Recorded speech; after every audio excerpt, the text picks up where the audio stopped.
कृष्णा। नमस्ते दोस्तों। आज हम कहानी जानेंगे गोपेश्वर महादेव जी की।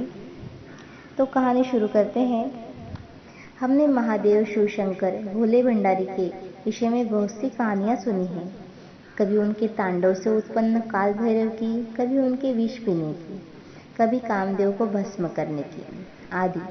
शिव आदि योगी है, जो भी करते हैं उसके चरम तक जाकर करते हैं, फिर चाहे वो प्रेम हो या क्रोध।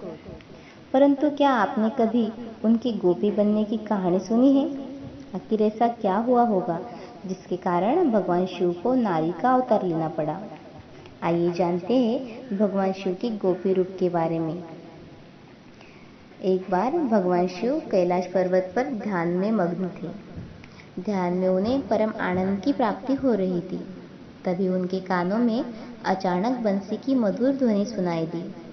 उन्होंने देखा कि कृष्ण वृंदावन में मनमोहक बांसुरी बजा रहे हैं और गोपियां के साथ रासलीला कर रहे हैं। भगवान शिव को आभास हुआ कि जो आनंद उन्हें ध्यान में मिल रहा था, वही आनंद रास में लीन गोपियां बंसी की मधुर धुन पर नाचकर प्राप्त कर रही थी। वह ये सब देखकर हैरान थे कि कैसे कृष्ण अपनी मुरली की मोहक धुन पर सभी को नचाकर परम आनंद के सागर में गोते लगा रहे थे।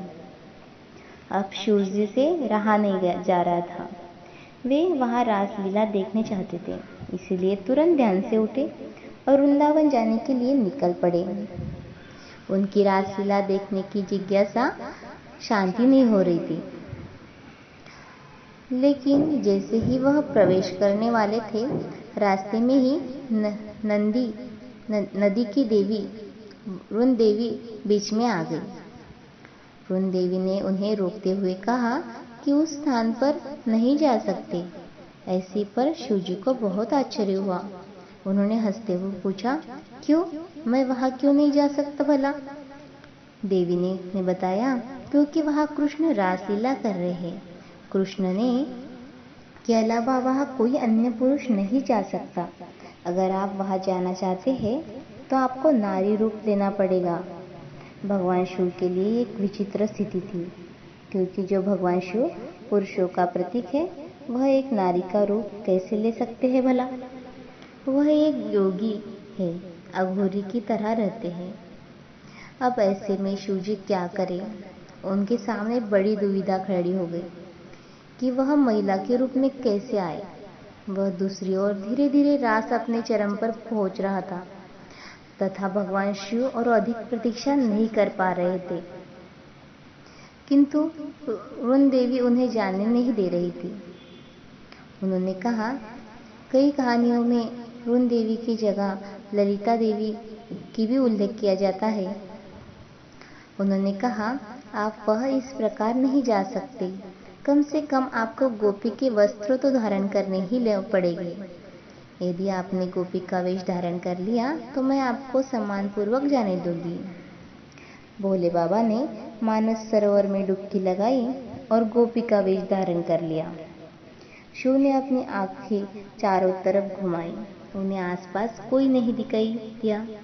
एकांत में धीरे धीरे से बोले, ठीक है, आप हमें गोपी के वस्त्र दे दीजिए। उन्होंने भी चमकती धमकती लहंगा, चोली और चुनरी भोले बाबा को दे दी। शिव जी ने उन्हें पहना और घूंघट डाला और नदी के पार रास देखने चले गए। और सिर पर इतना बड़ा जूड़ा, जो जटाएं थी, वो कैसे ढके भला? जूड़े को, जटाओं को एक साथ बांधकर चुनरी ढक दी। रासलीला में पहुंचते ही शिव के नेत्र एकदम कृष्ण के मोहक रूप में जम गए और वो उस मधुर बांसुरी की धुन में खो गए। वह दृश्य इतना मनमोहक था कि महादेव ने अपनी सुध बुध खो दी। उस समय मानो उन्हें भी याद नहीं रहा कि वे तीनों लोकों के देवता हैं। वह खुद को भी एक गोपी की तरह मदमस्त होने से रोक न पाए। राधा रानी तथा गोपियों संग कृष्ण का नृत्य और गाना देखकर वह स्वयं भी उसमें शामिल हो गए। कुछ ही देर में रास में ऐसे लीन हुए कि सुध बुध लुटाकर तांडव ही करने लगे। और भोले बाबा की चुनरी सटक गई और जटाएं बाहर आने लगी। ऐसे नाचे कि उनके सिर से पूरी की पूरी चुनरी सरक गई और कृष्ण उन्हें देखकर मुस्कुराने लगे। सभी गोपियां राधा जी ने देखा तो अरे ये रास में कौन आ गया है।